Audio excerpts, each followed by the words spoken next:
My graduating students are a bunch of go-getters. That's what I'll put. They're people that know what they want.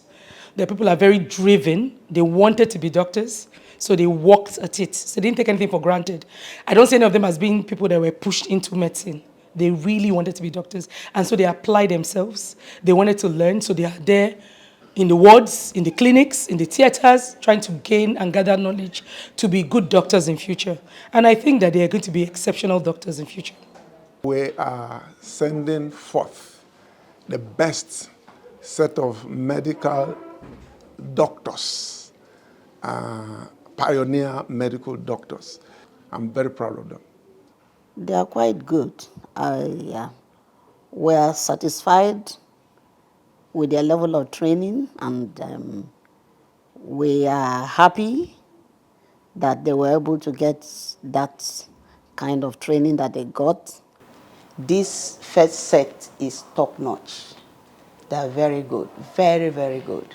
And when a doctor tells you somebody is good, the person is good. So they are good. Personally, as someone who has been lecturing in the medical profession for years, I think that this is one of the best set of medical students that I have come across, and kudos to them. So this first set, they were actually taken strictly on merit. We took the best of the best. My classmates are the best. They are quite competitive. My classmates are quite competitive and intelligent. And anyone that considers himself average in my class is not average. When in 2014, then Governor of Rivers State, Rotimi Amechi, proclaimed that the Rivers State University of Science and Technology was going to have a medical college to train doctors, he probably didn't imagine that he was setting the pace and stage for Rivers State to have one of the best medical colleges in Africa. Superintended by a vice-chancellor who used to train doctors at the University of Port Harcourt, Professor Blessing Didier wasted no time to set the ball rolling, reaching out to his former colleagues and students from Rivers State within and outside Nigeria to come and help him set up a medical school that would be an institution to be reckoned with in Africa. When we started at the level of proclamation of the college by the first governor who started the college, that's Governor Rotimi Amechi. We had only one structure, which is this structure we are in now. You know, in fact, we are at another structure, a rented place within the, why I say rented is borrowed, yes. A borrowed place. So we started with Professor Raf Uramabo as the pioneer provost. I was formerly at the University of Maiduguri, and I took a transfer to this university, leveraging on my former teacher, who was then the Vice Chancellor, Professor Blessing Didier. And so he beckoned on us all in diaspora. Look, we are starting a new college in the Rivers State University, and I'm at the helm of affairs. Can you come and assist to develop the specific programs? In this particular case, human anatomy. So I came, and that was 2017. Professor Blessing Didier went ahead to recruit some of the best hands in the medical educational field and secured resource verification, a kind of interim accreditation for the medical college.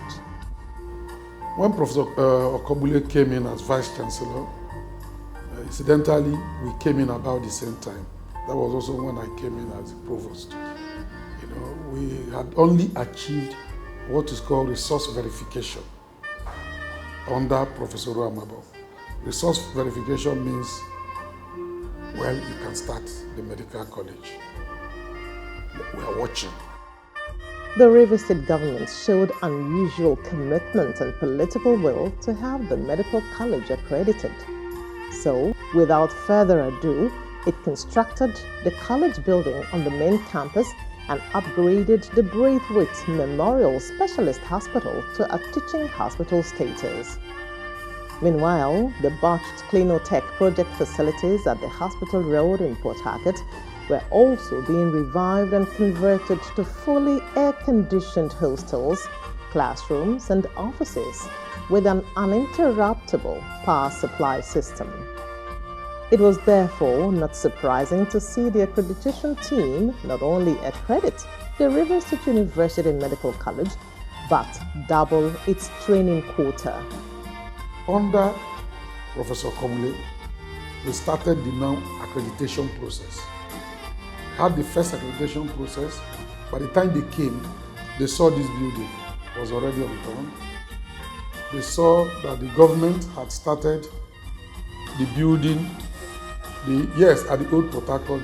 So when they saw that political will and saw that, yes, these people are really serious to set up a medical school, we passed the first accreditation. And they increased our quota for training from 50 to 100. Within 1 year, the accreditation panel was back on invitation, and they were so impressed by the progress of work that they increased the school's training quota from 100 to 200. But that was just the beginning of the good news. The school had started training medical students, but it was yet to be permitted to graduate doctors. This crucial phase could be a nightmare because if denied, the implications would be grave. It would mean a total waste of the students' time and the shattering of their dreams. Fortunately, the Rivers State government and the school's management rose to the occasion and even surpassed the expectations of the accreditation panel. Now, the only thing left is the final accreditation, which is the one you must do before you can graduate doctors. Without that, you cannot graduate any doctor. That is the fourth visit and the final accreditation. They came last year, still under Professor Komule. When they came, they saw that the hostel buildings were completed. Because when they came at the third visit, they told us that there are no hostels. If you don't have enough hostels to take the students, then we can't give you final accreditation. Before they came, the hostels were ready. The governor had finished the hostels, commissioned the hostels. In fact, asked them, the medical council, to commission the hostel. They did so. The chairman of the medical and dental council did the commissioning himself. With the chairman of the Medical and Dental Council commissioning the facilities himself, the NUC did not need a third-party report. They came, they saw, and they were awed. Well, the reward for a job well done is more work, so the accreditation panel again increased the training quota of the medical college by 100 students. They saw that this is the level of development of the college and the students' performance, the exams they have had before. They gave us the final accreditation. Not only that, increased the quota again from 200 to 300. We have the highest training quota in the country today.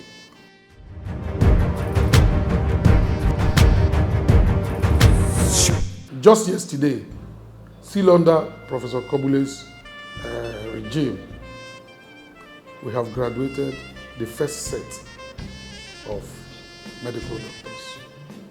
The result is on the board there. 48 of them, 100% pass. The Medical and Dental Council have given indication they'll be coming first week of February to induct them as medical doctors, the first to be produced by River State government in their own university.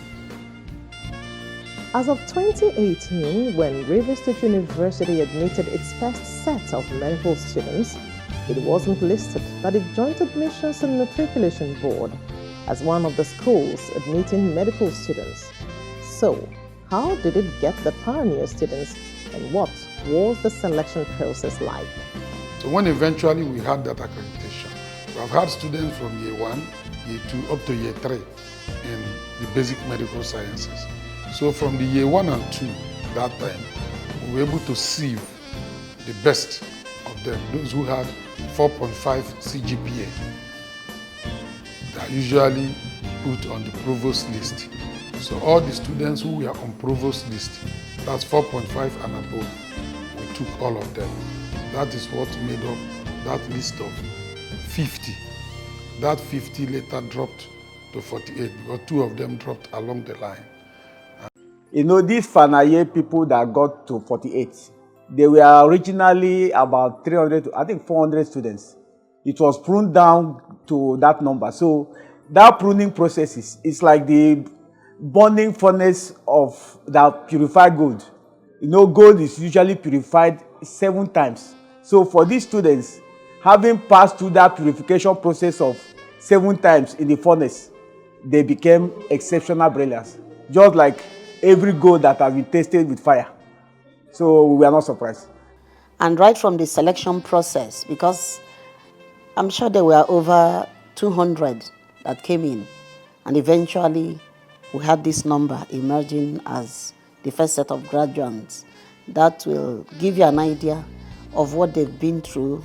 So they're actually like among the best of the best. So many factors are involved, starting from the screening process, because they are the very first set. So from the screening, and because they were the very first set of medical students, so we didn't take too much. We took about 49 of them, and after they had passed through the screening process, we selected the best. And so, till this moment, the best in them is still reflecting. I think that is one major reason why we have them so compact, so good, and so wonderful. Admissions into public universities are often fraught with political interferences and pressure from powerful men and women to have their candidates admitted, even though they may not have the minimum requirements. So how did the provost of the medical college ensure that only the best of the best was admitted, as everyone now claims? You see, the pressure comes when you have admission from JAM. You will have the pressure. But this one was an internal thing. Not many people knew that we had gotten accreditation to start medicine. All they knew is that River State University now have a medical school, and they keep asking, when are you going to start medicine? Because we went to JAM, we checked, your name is not listed under medicine. They didn't know that we already been given accreditation and we had this.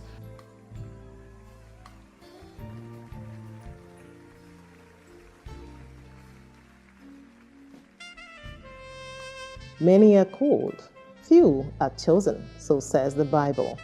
So who are the students that were chosen? Did the lecturers find them worthy in character and learning? Were the students responsible and self-motivated? How did they come through to the lecturers? They are rated very highly. Excellent performance. They are 48 in number, started and graduated 48 with good, excellent results. So they are highly rated, and we are so happy with that they never disappoint us as lecturers, and never disappoint the state government who provided the necessary equipment and the environment for them to, gain this level of academic excellence. Exceptional brilliance comes with exceptional performance. We have had the privilege of teaching the students. When you teach an intelligent student as a good teacher, you will know, because as you are saying it, they are chorusing with you to show you the degree of their brilliance. And that is the pride that we have We are, for a start, we are producing the very best, and we are all proud. The students are proud. I mean, the doctors, new doctors, they are proud. We, the lecturers, proud. The college is proud. The university is proud. One thing about medical school, we groom them from basic. We have faculty of basic medical sciences, faculty of clinical, basic clinical, then finally faculty of clinicals. Now, at each stage, you have different lecturers. And during the exam, you must appear in all their sections. So it's not a one-person thing, okay? And during marking too, two people mark.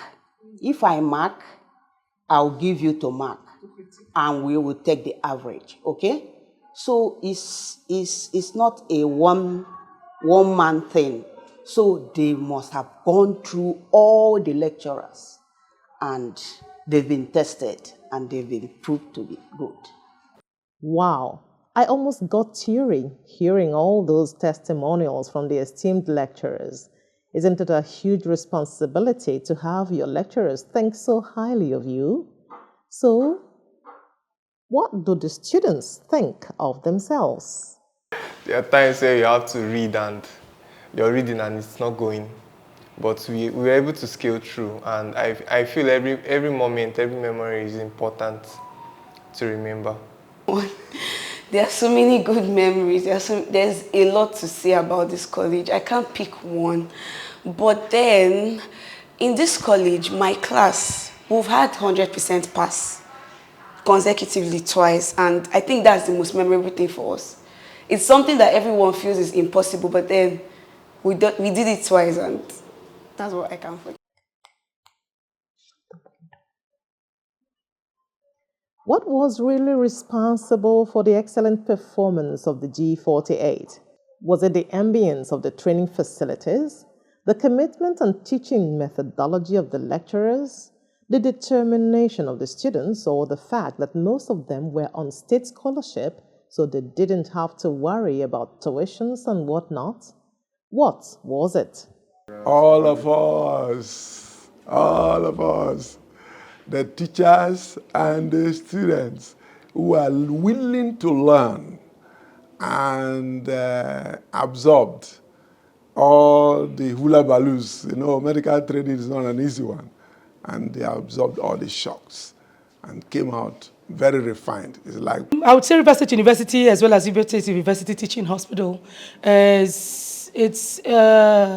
establishments that have the requisite facilities, standard anywhere in the world, to train medical students from undergrad, then train even the residents that are coming to training, right? So we have the facilities it takes, everything that is needed that can come to and be at par with training centers around the world. I think that the Pioneer set is a very hardworking, and I'm even tempted to use the word excellent set, because the experience in medical school is usually that when a class is going through a set of students are going through the various stages of exams, the part 1, part 2, part 3 and 4 MBBS at the different levels and classes.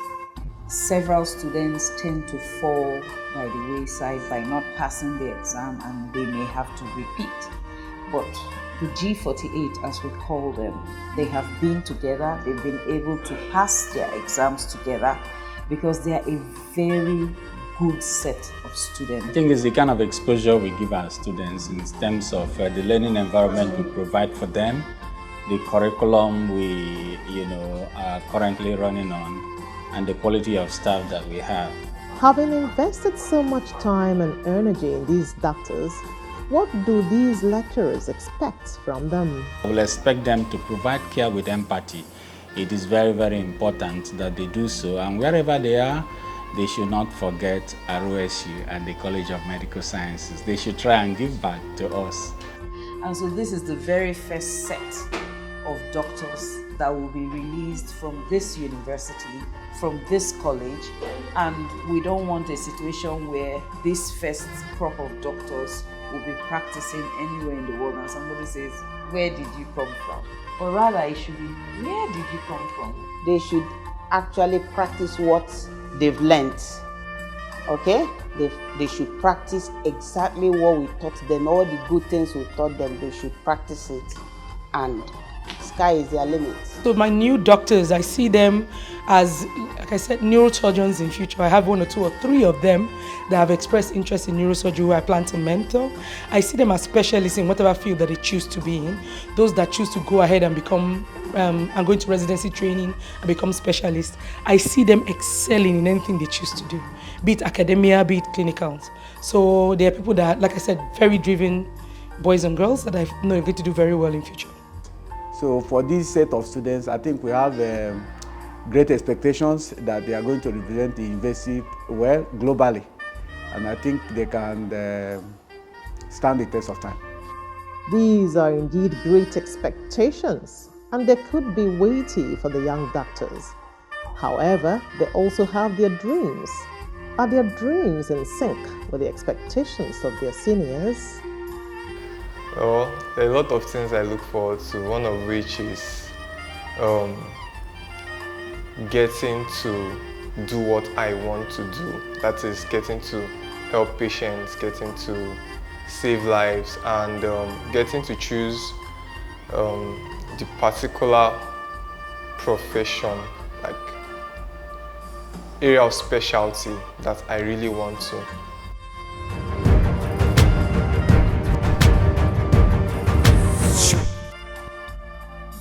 With such great expectations and personal dreams, where would these doctors be in a decade?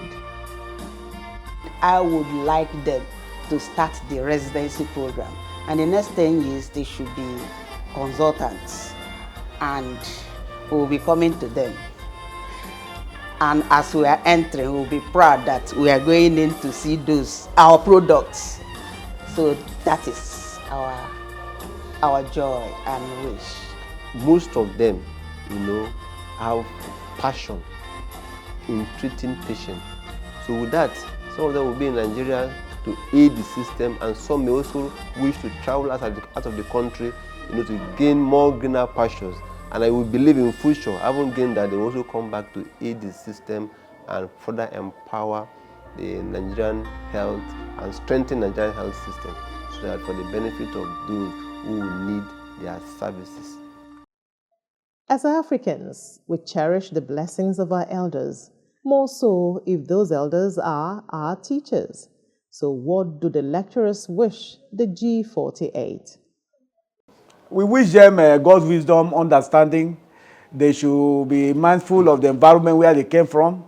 Rift Niger Delta is poverty-stricken. The challenges of national fund derivation is also there. They should not be in a hurry to run to abroad. I wish them the very best. I wish them God's blessings. I wish them all the help that they need in their journey to be specialists or to be the best version of themselves. I wish them the best that each one of them can wish himself or herself. I wish them best of luck in all their endeavors, wherever they find themselves, whether here, wherever, to be good ambassadors of their university and of their state and keep the flag flying. I wish them the very best of luck, the very best of what a mother will wish for the children. Oh, I wish them success in all of their endeavors. I wish that all of them would still go ahead to practice medicine, because, sometimes you have people who graduate as doctors and may not practice for one reason or the other. So I do hope that every one of them goes ahead to practice medicine, and not just practice medicine, but take their studies further by doing a residency program. Further, there are all sorts of degrees and things that they can go ahead to better improve themselves, to become better and outstanding doctors. I wish them success in their career. I wish them success in their family life. And I hope that some of them will come back to academics and help train others, just like we have also done for them.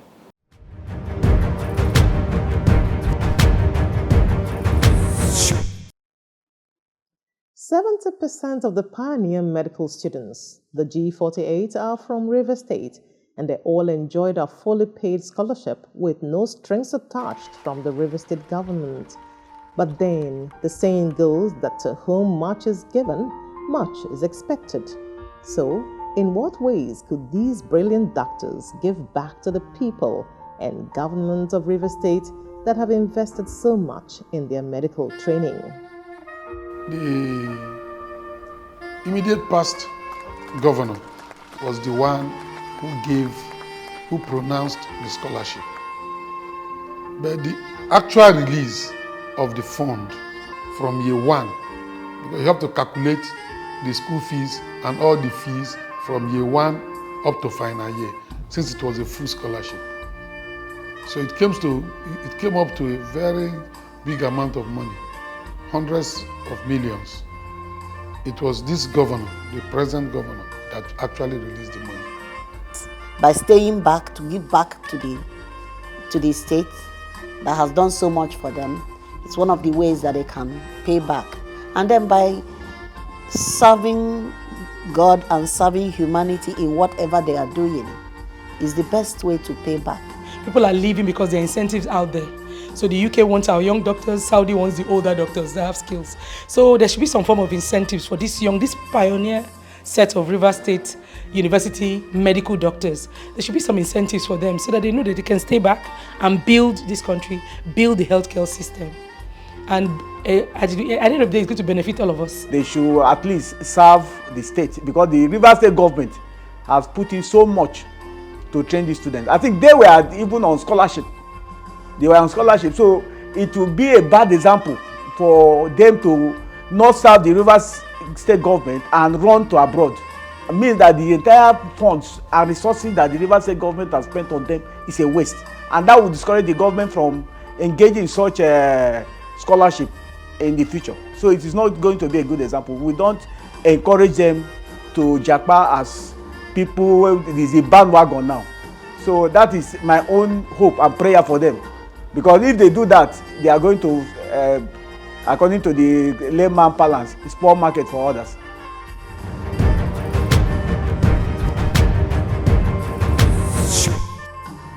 Serving the state means being employed by the state government. Does the state government have the capacity to absorb all 48 doctors at once? Does the state need more doctors on its payroll? That is left for the government, because government has actually spent so much. And I think the government should also raise a bond. They should sign a bond with the River State government that you are going to serve maybe 3 years or 5 years before you can leave, so that the River State government can extend this largesse to this scholarship to those who are coming behind. With the level of motivation that the River State government is giving its workers and everything, we hope that it should be able to help retain as many of them as possible. By the special grace of God, I want to pray that His Excellency, the Executive Governor of River State, would consider retaining them after their internship. We've had some medical students who have had difficulty keeping up with lectures because they have to work to raise money for their fees to fund their, themselves through school. So if there's that scholarship program, it helps ease that burden so that the student is able to focus more on, their studies. These medical doctors, I wouldn't be surprised if the governor will make a pronouncement on that day that they will be given automatic employment. The moment they're employed and they are posted into these health centers that are begging for medical manpower, and they are posted there, they will remain and they will give back to the society. We are not saying there will be no room for continuing medical education and professional development. Definitely there will be room for that. The doctors are itching to go. Who knows where life will take them? But like their lecturers, we wish the G48, this exceptional pioneer set of doctors from the River State University, the best of what life has in store for them. Ciao. Shoot.